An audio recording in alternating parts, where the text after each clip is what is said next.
ito ba talaga ang isang maunlad na bansa? Ang pagbagsak ng pananaw ng isang German engineer sa harap ng Philippine Railways, ito ba talaga ang isang maunlad na bansa? Si Maria Schneider, isang babaeng engineer na lubos na naniniwala na ang German Railway ang pinakamahusay sa mundo, ay dating nagtatag ng reputasyon. Mayroon siyang PhD sa Mechanical Engineering at isang tunay na eksperto na nagtrabaho sa European Railway Technology Association sa loob ng 15 taon. Ipinahayag niya sa buong mundo na ang 330-kilometer high-speed train ang rurok ng teknolohiya ng tao. Ngunit isang araw, nang maglakbay siya upang patunayan ang high-speed railways ng Asia, nakaranas siya ng kaguluhan sa China. Nadama ang pagkadismaya sa South Korea at nang bumisita siya sa huling hinto ang Pilipinas, lubusang nagiba ang kanyang pananaw sa buhay. Sa plataporma ng istasyon ng tren sa Maynila, nasaksihan niya ang profesionalismo at dedikasyon ng mga janitor. Ang eksaktong pagiging on-time na naranasan niya sa loob ng tren ng Philippine National Railways, PNR, o sa mga modernong tren ng LRT, MRT, ay lubos na binaligtad ang kanyang pagiging engineer. At sa sandaling dumating siya sa itinatayong high-speed rail station sa Bicol, lalo na sa Sorsogon, gawing Sorsogon High-Speed Rail Station, napaluha siya sa sobrang emosyon. Bakit kaya ang mapagmataas na German engineer na ito ay yumuko sa harap ng railway system ng munting kapuluan na ito? Bakit nagdulot ng ganoong epekto ang kanyang artikulo sa buong Europa na nag-udyok sa tinatawag na Schneider Effect? Ang kuwentong ito ay naglalarawan ng himalang ipinanganak kapag ang teknolohiya ay yumakap sa init ng damdamin ng tao. Kaya, alamin natin ang katotohanan tungkol sa Philippine Railway System na lubusang nagpabago sa pananaw ng German engineer. Paki-like at mag-subscribe sa channel. Malamig at butas sa balat ang taglamig sa Munich. Si Maria Schneider ay nakatitig sa mapa ng mga high-speed railway sa mundo na nakapuno sa dingding ng kanyang study room. Sa edad na 42, siya ay chief researcher sa German Federal Railway Technology Institute at isa ring freelance writer. Ang kanyang curriculum vitae ay napakakintal. Kumuha siya ng PhD sa Mechanical Engineering sa Technical University of Munich, kung saan ang kanyang thesis ay tungkol sa minimization ng air resistance ng high-speed rail. Pagkatapos, nakibahagi siya sa pagbuo ng ICE-3 train sa Siemens sa loob ng 3 taon. Gayunpaman, habang ipinagmamalaki ni Maria ang kanyang pagiging engineer, nagdadala rin siya ng isang tiyak na pagtatangi. Ang pinakamahusay na high-speed railway sa mundo ay ang aming ICE ng Germany. Walang iba. Ang paniniwalang ito ay hindi lamang pagiging makabayan. Kumbinsido siya na mapapatunayan ito ng mga numero. Ang mga datos ay pawang top-notch at idinagdag pa rito ang perpektong operational management na nilikha ng masusing German temperament. Sa nakalipas na 10 taon, halos nasakyan na ni Maria ang lahat ng high-speed rail sa Europa at naglathala ng detalyadong ulat sa mga professional magazines. Gayunpaman, nitong huli ay may mga bali-balita siyang naririnig. Ang mga high-speed railway ng Asia ay humahabol sa Europa. Malaki ang saklaw ng high-speed rail ng China. Kinokonekta rin ng South Korea's KTX, ang Seoul at Busan. At ang Pilipinas, isang maliit na kapuluan, ay mayroon daw isang sistema ng tren, bagamat ang main line ay mas mabagal, ang mga bagong urban systems at ang mga ipinatatayong regional lines ay seryoso na pinagsasama ang Japanese technology at European chassis. Nananatili itong napakataas na on-time rate at zero major casualties sa loob ng maraming taon ng operasyon. Ngunit malinaw ang paghuhusga ni Maria. Madali lang gumawa ng numero kahit sino. Mabilis lang magtayo ang China, pero hindi nila naiintindihan ang diwa ng teknolohiya.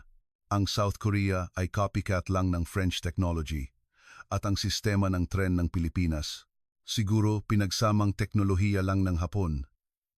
Ano ang magandang operating capability ang mayroon? Ang isang maliit na isla. Sigurado akong paggaya lang iyan. Ang kanyang paghuhusga ay may batayan, ngunit isang bagay ang nawawala sa kanya. Hindi pa siya nakasakay sa mga tren na yon. Isang malamig na gabi ng Disyembre, tumawag ang matalik na kaibigan ni Maria, si Thomas Miller, at iminungkahi ang isang railway exploration trip sa Asia. Sasama sina John, ang photographer, at Franz, isang dating train driver.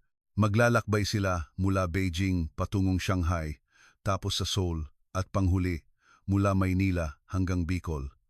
Isang 3 linggong paglalakbay sa mga riles ng Asya. Tinanggap ni Maria ang hamon.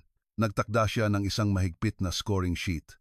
Maximum speed, punctuality, noise, vibration, comfort, cleanliness, signage, personal response, safety, at overall experience. Bawat item ay 10 puntos na may kabuuang 100 puntos. Kumbinsido siya na makakakuha ng 90 puntos pataas ang ICE. Ano ba talaga ang kalidad ng mga riles ng Asia? Ang araw ng pag-alis ay itinakda sa Abril 15. Sa Beijing, nakaranas sina Maria ng matinding cultural shock. Ang malaking istasyon ay puno ng maling English signage, mahirap gamitin ang ticket machine, malamig ang mga station staff, at ang ticketing gate ay parang battlefield. Ang mga bagon ay maingay, marumi, at ang mga palikuran ay mabaho. Nagbigay si Maria ng mababang score na 49. Sunod sa South Korea, bagamat smooth ang check-in process sa airport, ang signage sa Seoul Station ay hindi pa rin intuitive. Ang loob ng KTX ay masikip at maingay, at nakaranas pa sila ng disconcerting, breaking mabiglaang paghinto, at train malfunction. May nakasalubong pa silang pickpocket sa Busan Station. Nagbigay si Maria ng 50 puntos. Halos parehong level lang ng China ang South Korea. Pagbalik sa kanilang hotel room, sinuri ni Maria ang kanilang itinerary. Ang susunod na destinasyon ay ang Pilipinas. Ngunit sa puntong ito, halos wala na siyang inaasahan. Kung ganyan ang China at South Korea, malamang pareho lang din ang Pilipinas, di ba? Nabalitaan ko na magulo ang trapiko sa Pilipinas. Pedestrian hell daw. Tungkol sa ugali ng mga Pilipino. Siguro Asian din, wala namang pinagkaiba sa China at Korea. Ang kanyang mga kasama ay sumang-ayon. Hay, Pilipinas na ang huling hinto. Sakyan na lang natin para matapos, tapos uwi na tayo. Sa ganitong pakiramdam ng kawalan ng pag-asa, sumakay sila sa eroplano patungong Pilipinas. Ngunit hindi nila alam, mula sa sandaling lumapag sila sa Ninoy Aquino International Airport, NAIA, lubusang magbabago ang kanilang pananaw sa mundo. Paglapag sa NAIA, halos patay na ang loob ni na Maria. Gayunpaman, pagkatapos ng immigration check at pagtapak sa arrival lobby, may kakaiba na. Unang napansin ni John ang sahig, kintab na parang salamin, walang ni isang piraso ng basura. Ang mga airport staff ay magiliw mag-guide at walang ingay o kaguluhan. Para makarating sa tutuluyan gawin nating hotel sa Makati o BGC na malapit sa tren, sumakay sila sa airport shuttle o connecting rail, halimbawa, ang planned NAIA Makati Railway Bus System. Nakasulat sa timetable ang 13:42. Siguro late ng 5 minuto, hula ni Maria, batay sa kanyang karanasan sa China at Korea. Ngunit, eksaktong 13:41:50. Ang tren ay pumasok sa plataporma nang walang mintis. Baka swerte lang, naisip niya. Pagpasok sa bagon, sunod-sunod ang mga sorpresa. Ang mga upuan ay malinis at komportable, walang buhok sa sahig.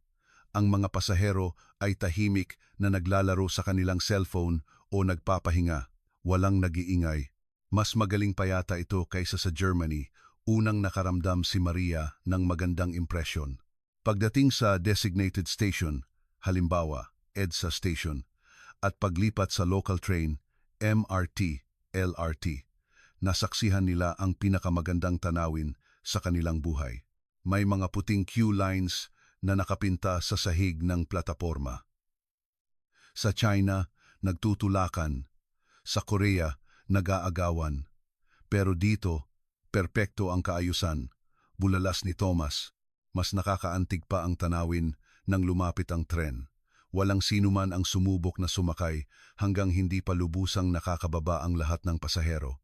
Ang patakaran na unahin ang bumababa bago ang sumasakay ay likas na sinusunod dito. Lalo silang nagulat sa kalinisan ng loob ng bagon. Walang nagkainuman o kumakain dahil mahigpit itong ipinagbabawal sa tren. Ang lahat ay self-disciplined. Sa plataporma, nang nalilito si Maria sa komplikadong exit routes, lumapit sa kanya ang isang Pilipinang may edad 60. Saan ka pupunta, Ineng? Kailangan mo ba ng tulong? Bagamat may accent ang kanyang Ingles, masigla siyang nag-alok ng tulong. Gusto kong pumunta sa ticketing booth ng PNR High Speed Rail, paliwanag ni Maria. Ay, parang maze dito. Sasamahan ko na kayo. Halika, sumunod kayo sa akin. Hindi niya inasahan na kusang loob siyang sasamahan ito. Nang nagtataka si Maria, ngumiti ang ginang at nagsabi, ang pinakamagandang tanawin sa Pilipinas ay ang tao. Nak, magtulungan tayo, di ba? Pagdating sa ticketing booth, maaga pa siyang nagbigay ng direksyon bago nagpaalam, hindi ka pani-paniwala. Walang benefit sa kanya ang pagtulong sa amin. Ito na ba ang sikat na Filipino warmth? Habang papunta sa ticketing area, nakita nila ang isang binata sa loob ng bagon na walang pag-aalinlangan na nagbigay ng upuan sa isang matandang may saklay. Ang kultura ng paggalang ay lubos na nakaugat dito. Napaluha si Franz. Ito ba talaga ang Asia, katulad ng China at Korea? Pagkatapos, pumunta sila sa ticketing counter para sa upcoming high-speed rail, gawin nating PNR South Long Haul High-Speed Rail sa Bicol, partikular ang Legazpi-Sorsogon route, at nakaranas sila ng sunod-sunod na sorpresa. Bagamat may automated machines, nagdesisyon silang pumunta sa counter. Isang station attendant na nakasuot ng malinis na uniforme ang ngumiti at bumati sa kanila. Hello, may maitutulong po ba ako? Ang kanyang Ingles ay fluent at standard, at ang kanyang ngiti ay nagmula sa puso. Gusto naming pumunta sa Bicol, Sorsogon, paliwanag ni Maria. Nagningning ang attendant. Kung ganun po, may rail pass po ba kayo para sa mga banyagang turista? Kung foreign visitor po kayo, napakabisa po nito. Maaari po kayong sumakay ng walang limitasyon sa loob ng ilang araw. Kusang loob na nagmungkahi ang attendant ng pinakamatipid na opsyon. Hindi ka pani-paniwala ang attendant na ito ay hindi lang mahusay sa Ingles, kundi nag-iisip din para sa kapakanan ng pasahero. Habang nagpoproseso ng tiket, ipinakita ng attendant ang mas detalyadong care. Kung pupunta po kayo sa Sorsogon, inirerekomenda ko ang direct train na kakaunti ang hihintuan para mas mabilis. Kung gusto nyo namang makita ang tanawin, maaari po kaming mag-ayos ng window seat. Kapag maganda ang panahon, makikita nyo po ang magagandang bundok tulad ng Bulkang Mayon at ang mga rice fields ng Southern Plains. Kung gayon, pumunta po kayo sa plataporma 1, wika ng attendant, bago inabot ang tiket sa 2 kamay at yumukod. Habang dumadaan sa gate at bumababa sa plataporma sa pamamagitan ng escalator, tumaas ang excitement ng 4. Pagbaba sa plataporma, naglabas sila ng, wow! Ang tren ay ang streamlined na modern commuter train o long-haul train na may sleek lines sa puting katawan. Bagamat ito ay based on Japanese, European technology, inaalagaan ito na parang bago. Sa plataporma, mabilis at maayos na nagsasagawa ng paglilinis ang mga janitor. Pagkatapos nilang maglinis, ang mga staff ay pumila sa plataporma at yumukod ng malalim sa tren at sa mga pasahero. Ang paggalang na ipinakita sa kanilang trabaho ay bumuo ng isang magandang tanawin. Maaari ba silang magpakita ng ganitong paggalang sa kanilang trabaho? Lubos na naantig si Maria. Tumunog ang boarding announcement. Kusang pumila ang mga pasahero sa plataporma. Nang bumukas ang pinto, pinigilan ng 4 ang kanilang hininga. Maliwanag at malinis ang loob ng bagon, sariwa ang hangin. Ang mga upuan ay may berdeng velvet fabric at mukhang komportable. Pag-upo, nagulat sila sa pitch at legroom. Mas malawak ito kaysa sa second class ng ICE. Halos katulad na ng first class. Ang oras ng pag-alis ay eksaktong synchronized sa segundo ng relo ni Maria. Ang tren ay umandar. Hindi nila naramdaman ang vibration. Ito ay tahimik na dumausdo sa lupa, umalis sa underground platform ng Maynila. Ang katahimikan ay hindi kapanipaniwala. Pag-alis ng tren sa Maynila at paglabas sa ibabaw, hindi na makapagsalita sina Maria. Ang tren ay tumatakbo sa 150,200 kilometers h sa main line natin, ngunit napakatahimik sa loob.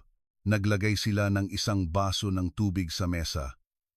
Halos walang ripple sa ibabaw ng tubig. Ito ba talaga ang railway ng Asia? Paano nila nagawa ang ganitong stability? Ang kalinisan sa loob ng bagon ay overwhelming. Ang comfort room ay napakalinis at may janitress na regular na nag-iikot at naglilinis. Nang dumaan ang train conductor para mag-check ng ticket, tuwid ang uniforme at magalang ang kanyang pag-uugali. Salamat po sa pagsakay, hindi niya nakalimutang tumango sa bawat pasahero.